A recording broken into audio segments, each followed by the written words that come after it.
You're making soup, for goodness sakes. You're making a salad, you're making stew, you're doing stir fry. It's not rocket science. Just put stuff together that you think that you will like.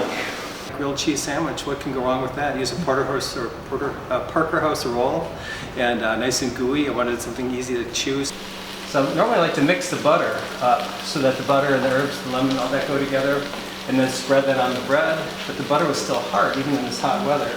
So what I ended up doing was putting the butter in the pan with the dill and the lemon zest, and letting it let it melt, and then put the butter and put the bread in that. So one of those things that you have to just kind of figure out on the fly when you're cooking. Yeah, there you go. But now what I do is I call this the violin method as opposed to the washboard method. If you keep doing this, you have to keep looking. A lot of soup, which is one of those foreign concept soups. People aren't sure what it's going to be like, especially mixed with some really good mustard greens. And the base that we used was a really good broth. That was a good vegetarian broth that really brought the flavor.